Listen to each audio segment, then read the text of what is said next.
The voice of sharing during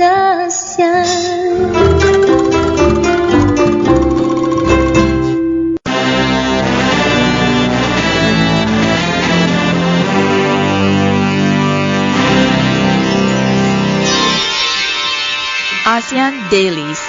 First and foremost news from Southeast Asia. Hello and welcome to Duran ASEAN. You're here with Gowri and Grace. And this is of course your Friday. And I hope everyone is excited that the weekends are here. And we are excited as well. But of course at the same time, we also have a lot of news that we want to share with all of you out there. And first things first, of course, we have the Singapore elections that will be happening today. Yes, and so all the best to all the Singaporeans as they have to go to the polls today for the city-states contest the general elections. Well, it will probably bring the strongest and sternest test of this long ruling party dominance of the politics. Even though like some people do guess who's gonna be the one, and then some are guessed who are which party is gonna win, but when you talk about the Singapore politics, we cannot also ignore the long ruling party, and also we had the famous leaders up there. So perhaps this election comes with a lot of expectation as well. Yes, and Singapore as well is one of the most famous countries in Southeast Asia, and it has become such a magnet for shopping malls, for investors all over the world. Well, even a lot of expatriates coming in and staying there. People like their education system and how things are efficient in Singapore. And I think that puts a lot of pressure on the people as well to make sure that they vote, that they make the right decision when it comes to voting, and they can continue the successful legacy of Singapore. And of course, Prime Minister Lee Hsien Loong from the People's Action Party has ruled. His party has ruled since independence, and also has massive support, and will probably win the bulk of their assembly seats. But of course, we also have a very strong opposition this time, giving them a good challenge for the elections. That's correct. But then with having a strong opposition and also the party, we hope to see the politics are getting more matured than before, because after all, what we want to see is that Singapore still represent one of the strongest country in ASEAN. So hope that it gives still the example of how it runs its government, not only the government when it comes to economic states as well. I think I saw a status on Facebook that said that the government is like a diaper that a baby wears. You cannot wear the same one for too long. You need to change it every now and then. That's very good metaphor. It is.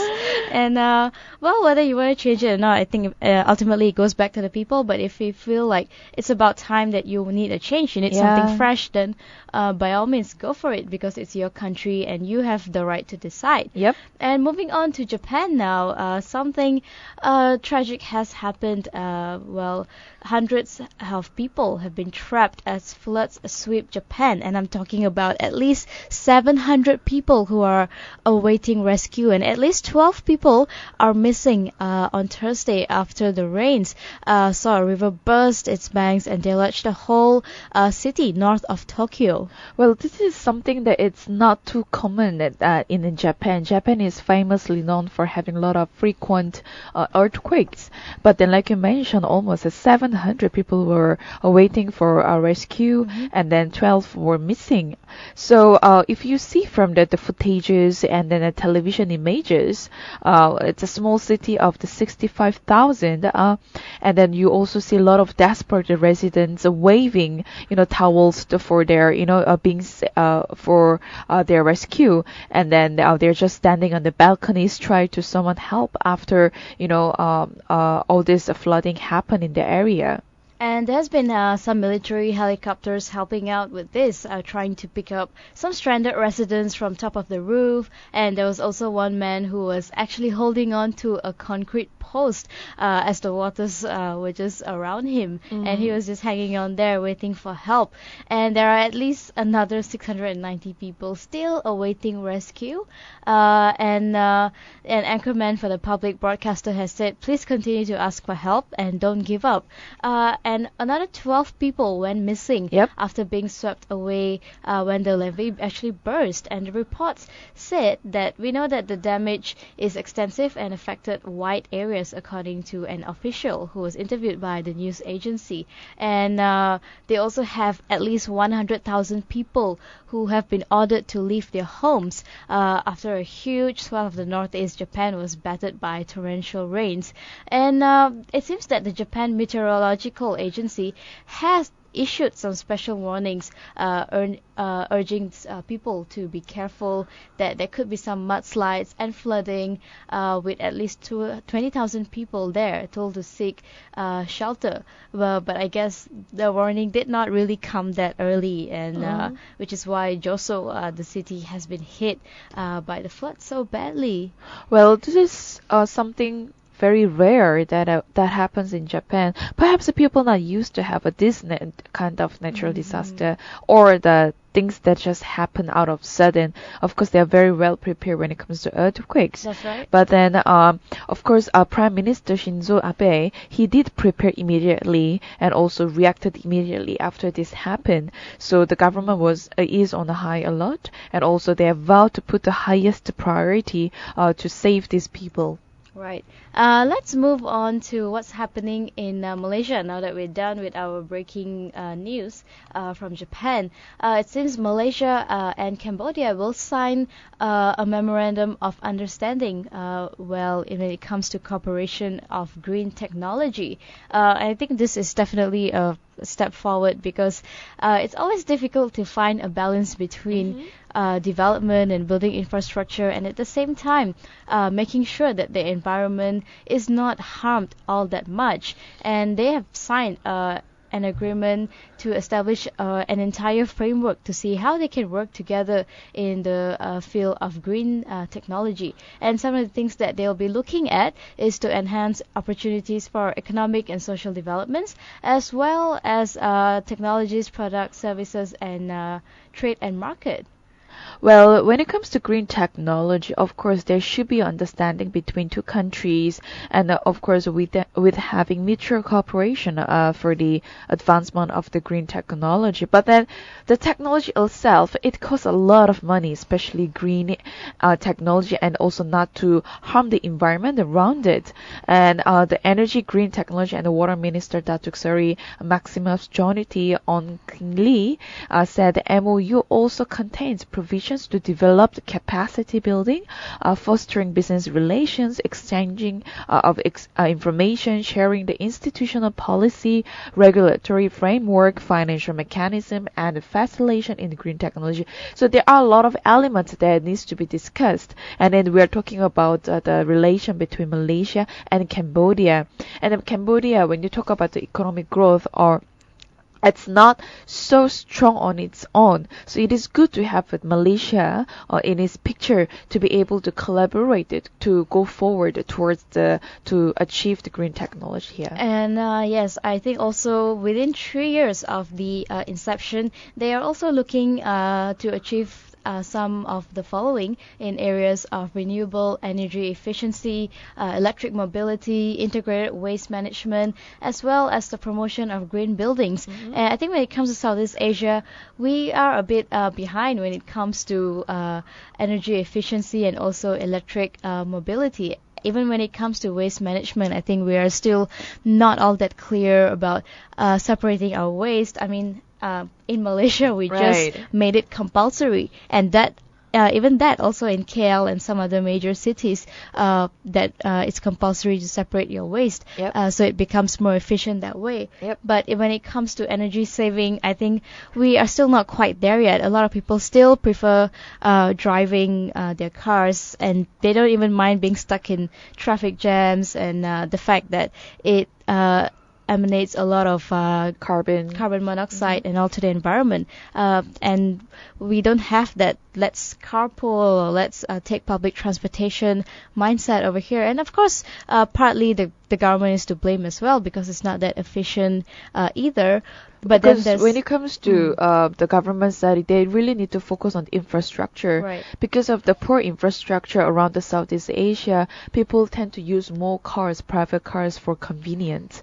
So if there are any policies that have taken place for improving infrastructure, people will use more transportation in the future. Right. And hopefully with this MOU with Cambodia, it will encourage both countries, both citizens in the countries to be more green, I would say, to learn more, be more aware about how to save energy, how to separate your waste, and also when it comes to saving electricity, saving water. All this might not sound like a serious issue, but in the long run, if not given attention, it could be, because these are actually the basic elements that you need for survival. That's very true. Well, not only bringing the awareness of the green, but also we have to practice all these green exercises that the government has implemented, and as well as on a personal level as well. So then, in the long run, we'll be able to achieve what we want to be achieved in terms of the green technology and to save the environment and so on. Right. Moving on to Vietnam, we have some veterans who got a very good welcome home, and I'm talking about the war veterans who recently returned. And of course, as he got off the plane that brought him home from Vietnam, there are a lot of people waving signs and all. And in this case, we are talking about the flag ceremony that happened commemorating the Vietnam War on Wednesday morning at the Macon Vet Center. And each Vietnam veteran in line said, "I answered my nation's call before passing the flag on." And I think this is an event like this usually is very important for the country because it's the time for them to come forward to celebrate their hero and also to appreciate the efforts that's been put in by all these war veterans who sacrificed their whole life by going to the military and protecting the whole nation. It's very interesting because as much as it's very important to the country, I wonder how it feels like to meet them in person. Right. Because I can also think about all those soldiers and all the military troops in ISIS. And then I may be sidetracking a bit, but then they are also the heroes because they are the ones who's fighting for their own country as the name of something they believe in. And then there could be the whole group of heroes out there, and then when they're coming back to their own nations or even other country who are supporting these certain groups, they also becomes a sort of like a big figure in the country.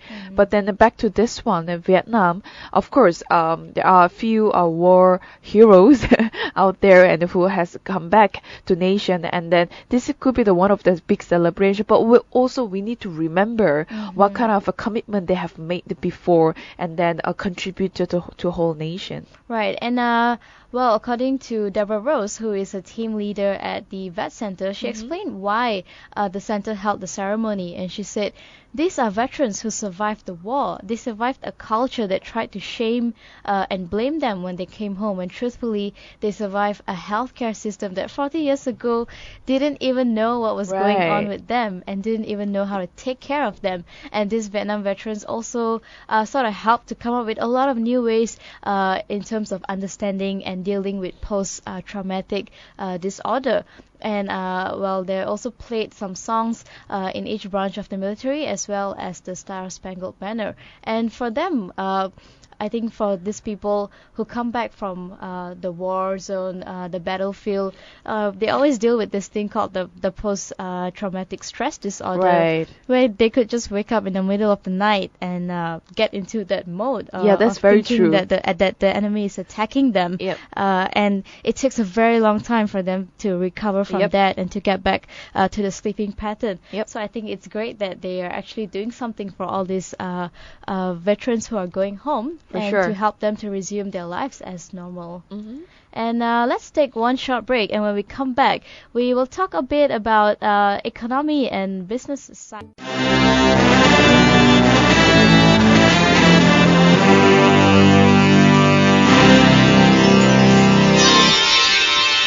ASEAN Dailies. First and foremost news from Southeast Asia. Hello and welcome back to Duran ASEAN. You're with Gowri. And Grace. And this is, of course, your ASEAN Daily, where we bring you news from all over Southeast Asia. And for this part, let's move on to the economy and business side of Southeast Asia. And let's kick off with an organization that is willing to spend at least $10 million to fund startups from ASEAN countries. How awesome is that? Oh, well, for sure. And yes, what they're trying to do is encourage a lot of ventures in Southeast Asia, especially early stage startups, and they will be funding you if they are actually convinced by what you're doing and what you're working on. So apparently, it's called the Cisco Systems investment arm. Yeah, they are the one who unveiled their plan to invest that a huge amount of money into Southeast Asia, especially ASEAN startups. And then, of course, this fund supports early stage startups, focusing mainly on that offers tools in cloud, the Internet of Everything. It's called IoE, big data and analytics, mobility, and enterprise applications. So those are the key elements that the just young startups need to focus on. And at the same time, amongst Hill Ventures also focuses on the technology startups with operations in Southeast Asia. When you talk about the technology startups in Southeast Asia, of course, it's really booming up, and then a lot more younger generations that they're focusing on this technology part because it's innovating and it keeps changing and it's fast growing sort of business sectors in the Southeast Asia. So apart from this offering financial help, Cisco also said it will help to looking to provide its technology and go-to-market expertise with the selected startups. So basically, the networking vendors, ASEAN's President Saleh M. Haji Munshi said, ASEAN continues to be one of the most diverse, fast-moving, and competitive regions in the world, with countries like Indonesia, Malaysia, the Philippines, Singapore, and Thailand as well. Right, and I think it's very interesting to see other organizations coming in, and they are willing to actually fund startups in ASEAN. And just yesterday, we were actually at MA 2015, Magic Academy 2015, that is, organized by Magic in Cyberjaya, and we saw so many young upcoming entrepreneurs coming up with so many creative solutions or creative ideas in trying to either make lives easier or trying to add something new to the existing world. And of course, that was a very vibrant environment, and it was very encouraging as well. And it seems like the startups will be the future of ASEAN. For sure. In that sense. And also, it will help a lot on the economic boost as well. And the startups are the most important is, well, people may have a lot of ideas, but it's also how do we carry out the ideas into actions and to make it real business sort of plan.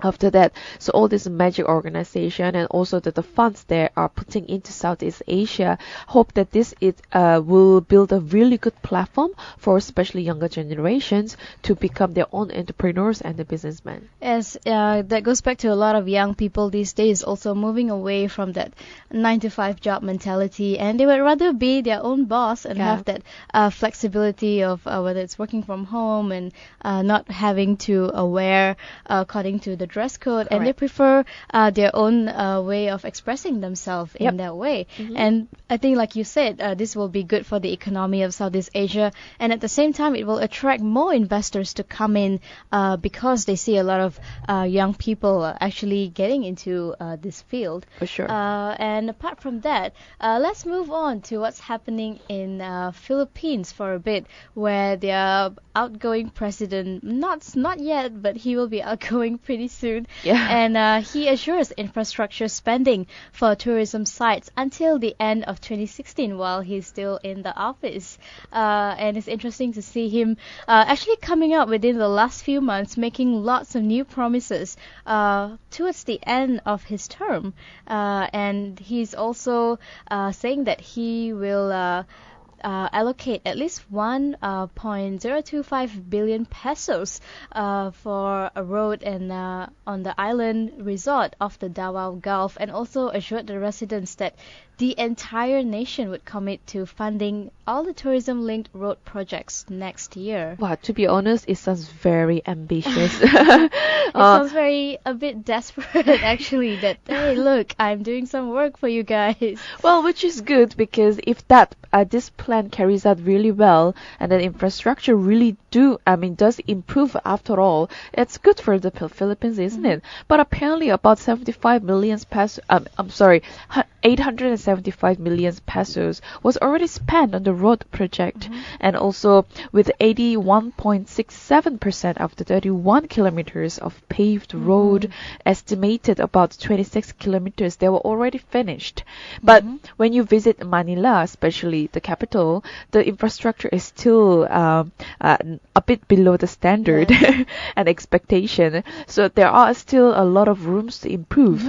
And so perhaps that's why President Aquino, he announced towards the end of his term, of course, to spend even more investment and also money on the infrastructure. I think you're absolutely right, Grace. Infrastructure is one of the biggest problems when it comes to Philippines, and they have a huge amount of people there, a huge market for labor, and also a lot of beautiful sites in Philippines itself. The only problem is the roads, and I think even when we were there, the people were just driving all over the place. There was no clear even distinction between the left lane and the right lane. Very true. And a lot of other problems as well that they are trying to fix. And it's great that Aquino is, although it's being done towards the end of his presidency, is still encouraging that he is aware of what problems that Filipino is facing at the moment, and he's actually allocating some money for it.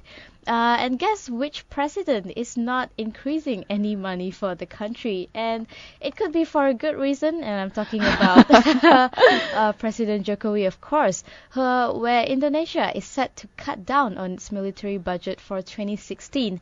And this could be a blow to Jakarta's military modernization efforts. Well, this is, I wouldn't say interesting, but it's quite worrisome because it will raise a lot of doubts about the Asian's power ability to transform its military. Because when it comes to military security, it is really important not only in Indonesia but also throughout the Southeast Asia countries, mainly because of all those ISIS and also other forms of groups that they have been attacking other countries. Well, despite being in the world's largest archipelagic state and the fourth most populous country, which is Indonesia, they significantly underinvested as a military relative even to its smaller Southeast Asian neighbors. So this is a questionable here, because President Joko Widodo has been really stepping forward, and he has been quite progressive when it comes to security, the system and the policy making process. But when it comes to this particular military security area, he's sort of been cutting down, and perhaps he's got his own agenda or plans behind all this. And I think this is also interesting because we rarely talk about Indonesia's defense budget. It has always been about migrant workers. It's always been about human rights and poverty. And when it comes to their military budget, it's something that is not really discussed. And it seems President Jokowi had come into the office, and he actually pledged to increase the figure to at least 1.5% of the GDP and even double the budget in 2016. Right. But that's not what's going to happen. And of course, like I said, this is a blow to their ambitions. Since they are cutting down their defense allocation next year by at least 6.3%, and we're talking about at least 7 trillion rupiahs. That's how much that they will be cutting down. And this will definitely, first thing, slow down Indonesia's military modernization, which they actually should be working on because of their limited capabilities and also some backdated military equipments. And another thing is their newly installed military chief said that the cut was due to weak financial position of the government. And he also attributed this to the current global currency situation, which is affecting Indonesia. That does make sense because it doesn't only happen in Indonesia. Throughout the Southeast Asia, whole currency is dropping. Well, that could have affected when it comes to spending more money on the security part. But however, another reason that he added was he sort of gave a hint that priority would still be placed on the new equipment for Navy and Air Force, even with the cuts in the line with the Jokowi's so-called global maritime fulcrum. Because when it comes to maritime security, Joko Widodo has put a lot of his focus and attention on it, and to prevent from illegal all those fisheries and then sort of activities that have happened before. But another point is, as much as he has put a lot of focus on the maritime security forces there, then where is other focus on when it comes to military forces? And I think according to this article as well, which is by Prashant from The Diplomat, he said the problem is not really, if it's just a slow increase, it's fine, but the problem is they are just cutting down the whole thing, and this will definitely have a lot of significant implications in Indonesia as well. I mean, we talked about a lot of threats that we're facing as Southeast Asia as well, especially from ISIS, and we also have a lot of problems going on, and probably now would not be a good time to actually cut down on the defense. And with that, I think we will take another short break, and when we come back, we'll talk about society, arts and culture in Southeast Asia. You're now listening to Durian ASEAN, the voice of discovery and sharing.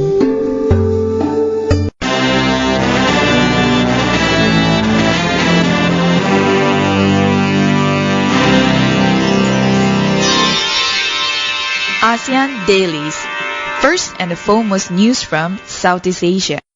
Hello and welcome back to Durian ASEAN. You're with Gowri and Grace. And this is, of course, your ASEAN Daily, where we bring you news from all over Southeast Asia. And we're moving on to our society, arts and culture part for this last segment. And let's kick it off with a little something new from Malaysia. Sure. Where we have Malaysian Green Technology Corp set to further drive interest in electric vehicles. So that means that we will have about 25,000 electric car charging stations nationwide. How exciting is that? That sounds so high-tech. Yeah, for sure. We sound like a first world country now. With electric car, right? That's right. Well, for sure, GreenTech Malaysia will be installing about 300 stations under the brand of a Charge EV or in the major cities including Klang Valley, Malacca, with a total investment of around 3 million ringgit. So when it comes to green technology or especially the electric vehicles, it is very important how we can safely drive with all these vehicles after all. And then they also need to create a vibrant marketplace and a lifestyle convenient for using these electronic vehicles as well. And with this, I think all the nation, the public need to be educated in a proper manner, because they will produce a certain amount of cars, but after all, it's a usage of them. And according to the Chief Executive Officer, Ahmad Hadri, he said that this agency will be focused on installing the charging stations in the green buildings, but they are also welcoming any interest in building owners who wants to apply to host these free charging stations. Right. And he said that the new motion was chosen as GreenTech charging station provider because of their market leadership in Europe, as well as attractive features including internet connections.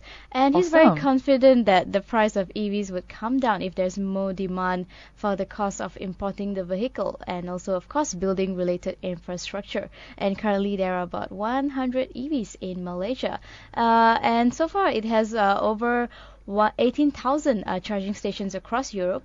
This company that is actually in charge of building it in Malaysia.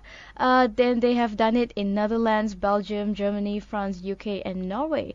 And well, it's definitely something that is very cool. It sounds very futuristic as well. It's going to be set up mostly in Klang Valley and Malacca, and we will see how it goes. How's the demand like? Whether or not it increases, according to what the CEO has said. For sure. And Gowri, maybe when the price is dropping a bit, then we can perhaps buy the cars finally and then drive around. Well, the company has focused on all those developed countries already. And then if a company can focus in the Southeast Asia with also development of infrastructure, for sure the ASEAN as a whole community can develop and improve a lot more with this. Okay, and with that, still in Malaysia, but not quite a positive news, and I'm talking about our Football Association of Malaysia. We are actually facing a chance that we could be banned worldwide by FIFA if the government decides to suspend it. Yes, over a security breach which happened. I know we talked about it yesterday when there were some fans who were not happy with the result of Malaysia versus Saudi Arabia, and they were throwing solar flares into the stadium, and they had to stop the match immediately, and everyone had to seek for rescue back in the dressing room. And now it seems that we could face a serious ban by FIFA, and we could be banned from competing in any international tournament at all. No. I mean, well, I think as it is, we don't really have that strong of a football team, and we need all the practice we can get, all the exposure. And now if we are banned, it's only going to make things much, much worse for us. Come on, Malaysian football team. We gotta do something about it before it is completely banned, because we need to have a potential and also move forward. And the sport is really important when it comes to representing country. So football is one of the elements is very important, especially for Malaysia. Malaysia did so well years ago, and with the support of all this organization, of course, we really need to go forward. And our youth and sports minister, of course, has spoken up and said that it's his responsibility to look into the administration of FAM, Football Association Malaysia, and of course he is not happy about how the fans of FAM handled the situation, but he is definitely not happy about the ban either.